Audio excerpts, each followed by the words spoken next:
कल्कि अवतार की कथा। कल्कि अवतार का रहस्य। हिंदू, मुस्लिम, सिख, ईसाई हर धर्म को मानने वाले जानते हैं कि उनके इष्ट ने फिर से इस मृत्युलोक में आने की भविष्यवाणी की है। हिंदू धर्म के प्राचीन ग्रंथ गरुड़ पुराण, विष्णु पुराण, अग्नि पुराण व कल्कि पुराण में कलयुग का वर्णन देखने को मिलता है। आज का मनुष्य यदि कलयुग के वर्णन को पढ़ेगा तो वह भयभीत हो जाएगा। कलयुग का वर्णन भगवान श्री कृष्ण ने जो हजारों वर्षों पहले किया था, उसका एक एक शब्द आज सच साबित हो रहा है। यह हमारा सौभाग्य ही है कि हमने इस धरती पर जन्म लिया, यहाँ की संस्कृति में पले बढ़े। भारत ऋषि मुनियों, संत महात्माओं, श्रेष्ठ गुरुजनों, दिव्य पुरुषों का देश है। इन दिव्य श्रेष्ठ गुरु ने कई धार्मिक ग्रंथ, कई शास्त्र, बहुत सारे उपनिषद और 18 पुराणों की रचना की। उन्हीं 18 पुराणों में से एक पुराण है कल्कि पुराण। हम सभी लोग कल्कि भगवान, कलि पुरुष, कलयुग में धरती का अंत, यहाँ बढ़ते अधर्म, अत्याचार, मोक्ष और भी बहुत सी तरह की भविष्यवाणियों के बारे में सुनते आ रहे हैं। तो जानते हैं इन सभी बातों के बारे में कल्कि पुराण में क्या क्या कहा गया है। एक, कल्कि पुराण। कलयुग की उत्पत्ति। भगवान श्री कृष्ण के बैकुंठ लोक जाने के बाद कलयुग की शुरुआत हुई। जब द्वापर युग समाप्त हो गया तो ब्रह्मा जी ने अपनी पीठ पृथ्वी की तरफ कर ली। ब्रह्मा जी की पीठ से ही अधर्म की उत्पत्ति हुई। इसी अधर्म के सहयोग से काम, क्रोध, लोभ, मद, अहंकार आदि की भी उत्पत्ति हुई। इन्हीं सब से मिलकर कलयुग की रचना हुई। कलयुग के प्रभाव से ब्राह्मणों को वेदों का ज्ञान नहीं प्राप्त होगा। स्त्रियां पर पुरुष का अनुसरण करेंगी। वही इंसान सभी धार्मिक कार्य व अनुष्ठान बंद कर देंगे। मनुष्य 16 वर्ष की आयु में ही बूढ़े हो जाएंगे। लोग बेवजह ही आपस में कलह करेंगे। लोग ब्याज से अपनी आजीविका चलाएंगे। वे निर्धनों का शोषण करेंगे। कलयुग के प्रभाव से ही शिष्य अपने गुरु की निंदा करेंगे। न्यायाधीश दंड देने असमर्थ और कमजोर हो जाएंगे। जो अधिक बोलेंगे वही पंडित और ज्ञानी कहलाएंगे। धन की कामना से ब्राह्मण शूद्रों के यहाँ भोजन, भजन व पूजा आदि करेंगे। स्वयं राजा ही प्रजा का शोषण करेगा, जिसके कारण सारी प्रजा कर्ज में डूब जाएगी। तब सारी प्रजा जंगल में रहने के लिए विवश हो जाएगी। कलयुग के प्रथम चरण में लोग भगवान की निंदा करेंगे। कलयुग के दूसरे चरण में लोग भगवान को भूल जाएंगे। तीसरे चरण में वर्ण संकर उत्पन्न होंगे। चौथे चरण में लोग जाति, पाति, धर्म सब भूल जाएंगे, जिससे पृथ्वी पर उपस्थित सभी देवता पीड़ित होंगे। वे पृथ्वी की रक्षा और धर्म की पुनर्स्थापना के लिए ब्रह्मा जी की स्तुति करेंगे। तब ब्रह्मा जी सभी देवताओं के साथ भगवान विष्णु की स्तुति करेंगे। कलयुग में पुनः धर्म की स्थापना करने के लिए प्रार्थना करेंगे। 2, कल्कि अवतार कब होगा। सभी देवताओं की स्तुति सुन भगवान विष्णु ने कहा कि मैं शीघ्र ही कलयुग में संभल ग्राम में जन्म लूंगा। मेरा जन्म विष्णुयश ब्राह्मण के यहाँ उनकी पत्नी सुमति के गर्भ से होगा। भगवान विष्णु वैशाख शुक्ल द्वादशी के दिन इस धरती पर जन्म लेंगे। भगवान विष्णु के इस धरती पर आते ही स्वयं गंगा जी उनका अभिषेक करेंगी। सभी लोग वेदों का अनुसरण करेंगे। सहृदय ब्राह्मण विष्णुयश पुत्र के नामकरण के लिए यजु और सामवेदी ब्राह्मणों को आमंत्रित करेंगे। भगवान कल्कि के बालक रूप का दर्शन करने के लिए सब चिरंजीवी भिक्षुक का भेष बनाकर संभल ग्राम में आएंगे। विष्णुयश आदरपूर्वक सभी का सम्मान करेंगे। सभी भिक्षुक विष्णुयश की गोद में बैठे भगवान कल्कि के बालक रूप का दर्शन करेंगे। वे उन्हें पहचान लेंगे कि यह श्री हरि विष्णु हैं, जिन्होंने कलयुग के पापों का नाश करने के लिए अवतार लिया है। अतः इनका नाम कल्कि होगा, जो कली का अंत करेंगे। इस प्रकार सभी उनका नामकरण कर वहां से चले जाएंगे। 3, कल्कि पुराण। कल्कि अवतार की शिक्षा। माता सुमति ने कल्कि का पालन पोषण किया। वे दिन प्रतिदिन शीघ्रता से बड़े होंगे। भगवान कल्कि के 3 बड़े भाई कवि, राग और सुमंत्रक होंगे। इनके बड़े होने पर विष्णुयश उन्हें ब्रह्म संस्कार, उपनयन और सावित्री का श्रवण कराएंगे। इसके बाद सभी वेदों का अध्ययन करेंगे। विष्णुयश भगवान कल्कि को बताएंगे कि वेद ब्रह्मा जी की वाणी है और सावित्री प्रतिष्ठा है। वेद 10 संस्कारों से युक्त ब्राह्मणों के पास निवास करते हैं। विष्णुयश उन्हें 10 संस्कारों ज्ञान प्रदान कर उनका उपनयन संस्कार करेंगे। तब भगवान कल्कि कहेंगे कि मैं 10 संस्कारों से युक्त और वेदों के ज्ञाता ब्राह्मण से शिक्षा लेना चाहता हूँ। इस पर विष्णुयश कहेंगे कि ऐसा ब्राह्मण अधर्मी और ब्राह्मण के शत्रु कलि के सताने से सभी ब्राह्मण यह स्थान छोड़कर चले गए। जो शेष रह गए हैं वह कलि के भय से अपने धर्म मार्ग से भटक गए हैं। ऐसे ब्राह्मण की खोज में तुम्हें दूर जाना होगा।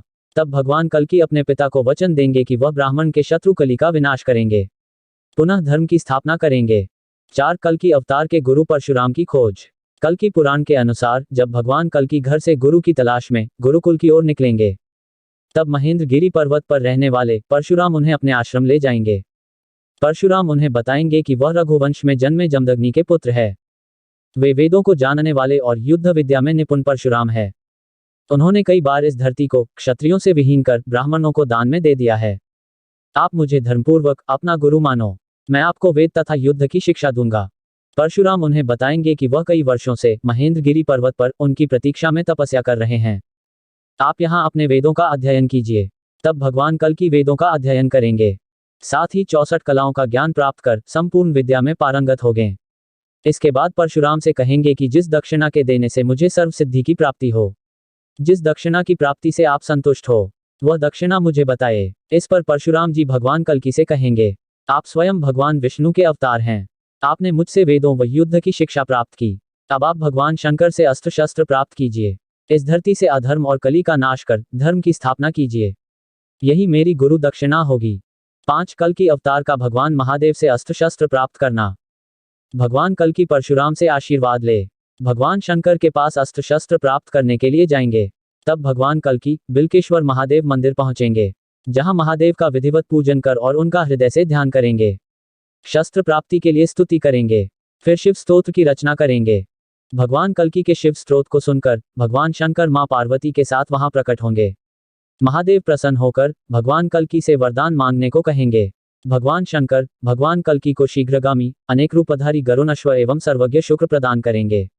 इसके साथ ही रत्न स्वरूप महाकाल कराल, अत्यंत चमकती हुई और पृथ्वी का भार सहन करने वाली तलवार कल्कि को प्रदान करेंगे। फिर भगवान कल्कि ने भगवान शंकर को प्रणाम किया। भगवान शंकर अपने धाम को चले गए।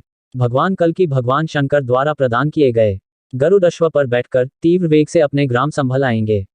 वह राजाओं को उपदेश देंगे कि वेद ही उनका अंश है। जो ब्राह्मण वेदों का अध्ययन करते हैं, वेदों द्वारा प्राप्त ज्ञान का संसार में प्रचार करते हैं, वह मेरी ही सेवा करते हैं। ऐसे ब्राह्मण को मैं नमस्कार करता हूँ। 6 कल्कि पुराण रानी पद्मावती को भगवान शंकर का वरदान। शुकदेव जी ने भगवान कल्कि को बताया, सिंगल देव के राजा बृहदत्त की एक पुत्री है, जिनका नाम पद्मा है। उनकी माता कुमुदी हैं। पद्मा का चरित्र पापों को नाश करने वाला है। उन्होंने बहुत समय तक श्रीहरि को पति रूप में प्राप्त करने के लिए तप किया।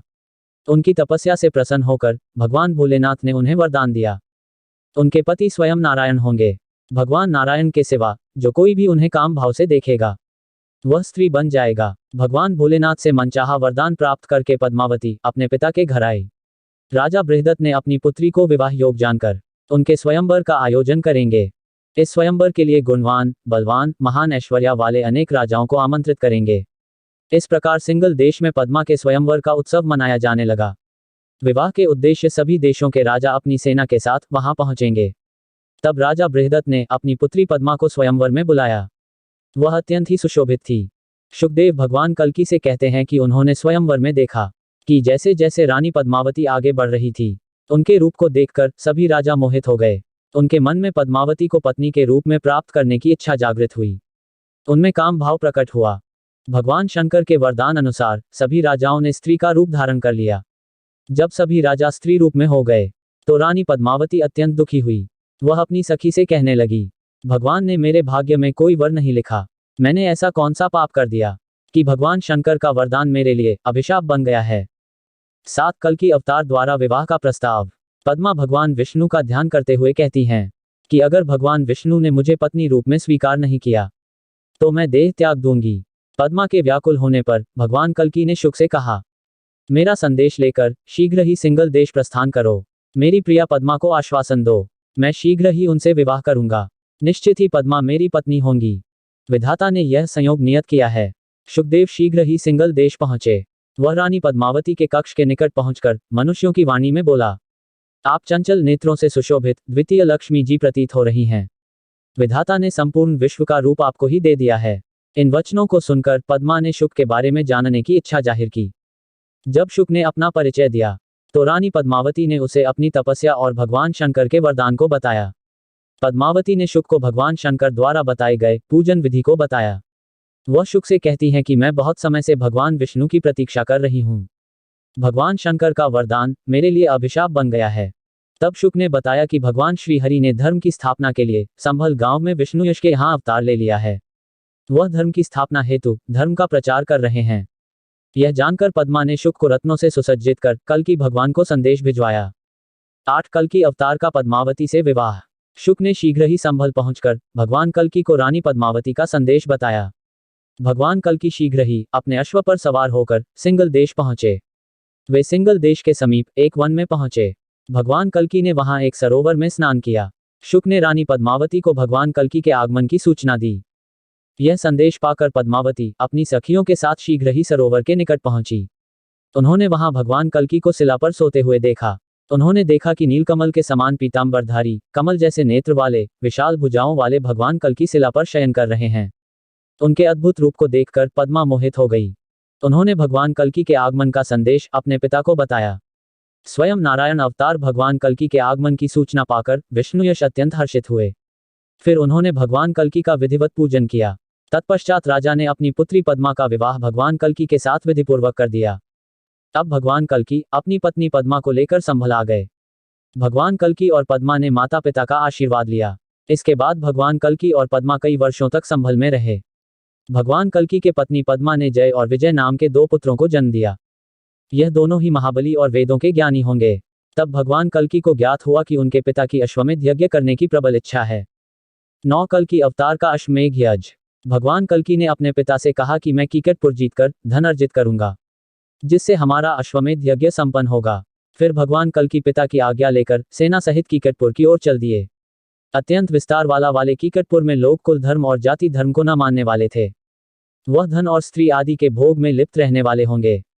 कल्कि की सेना ने युद्ध भूमि में लाखों सैनिकों को धराशायी कर दिया। तब जिन युद्ध भूमि से डरकर भागने लगा, तभी भगवान कल्कि ने उसके केश और हाथ पकड़ लिए, उसको धराशायी कर दिया। जिनको धराशायी देखकर बुद्ध सेना डर गई। भगवान कल्कि अपने घोड़े पर सवार होकर तलवार से सारी सेना का विनाश करने लगे। भगवान कल्कि का संग्राम देखकर सभी लोग भयभीत हो गए। कीकटपुर की संपूर्ण बुद्ध सेना और मंचल सेना का नाश हो गया। यहां से भगवान कल्कि चक्रतीर्थ पहुंचे। यहां पर अपनी सेना सहित कुछ समय निवास किया। यहां से वह हरिद्वार आ गए। यहां पर सतयुग तथा धर्म भगवान कल्कि का दर्शन करने आए। उन्होंने भगवान कल्कि को बताया कि कली ने उन्हें हराकर बंदी बना लिया है। इस समय सभी संतगण कलयुग के प्रभाव से पीड़ित हैं। हे प्रभु, हमारी रक्षा कीजिए। 10 कल्कि अवतार द्वारा कली का अंत। भगवान कल्कि धर्म के साथ कलयुग के राक्षस कली के निवास स्थान पर पहुंचे। यहां पर कलयुग अपने पूर्ण प्रभाव में दिखाई दे रहा था। जब भगवान कल्कि के आगमन की सूचना कली को मिली, तब आपने वाहन उल्लू पर सवार होकर बाहर आया। उसके बाहर आते ही भगवान कल्कि ने उसके साथ युद्ध शुरू कर दिया। कली की सेना में कोप और विकोप नाम के 2 राक्षस हैं, जिन्हें ब्रह्मा जी से वरदान प्राप्त हुआ। दोनों भाई एक जैसी शक्ल के होंगे। इन दोनों के साथ भगवान कल्कि का घोर युद्ध हुआ। दूसरी ओर धर्म ने कली के साथ युद्ध शुरू किया। धर्म का साथ देने के लिए सतयुग भी आ गया। कली अपने आप को हारा हुआ देख अपने भवन में भाग गया। अंततः भगवान कल्कि ने कोप और विकोप का संहार किया। इधर भगवान कल्कि की सेना कली की सेना का संहार कर रही थी। कल्कि की सेना ने कली की संपूर्ण सेना का संहार कर दिया। फिर धर्म सत्य को साथ लेकर राक्षस कली की राजधानी में प्रविष्ट हुए। धर्म ने अपने अग्निबाण से कली के संपूर्ण नगर को जला दिया, जिसमें कली की पत्नी भी जलकर मृत्यु को प्राप्त हुई। तब कली रोता हुआ अदृश्य रूप में अन्य युग में प्रवेश कर गया। इस प्रकार कली यह युग छोड़कर भाग गया। जब भगवान कल्कि राक्षस कली कोप विकोप पर विजय प्राप्त कर लेंगे, तब वे वहां से अपने अश्व पर सवार होकर अपनी सेना सहित मलाड नगर में पहुंचेंगे।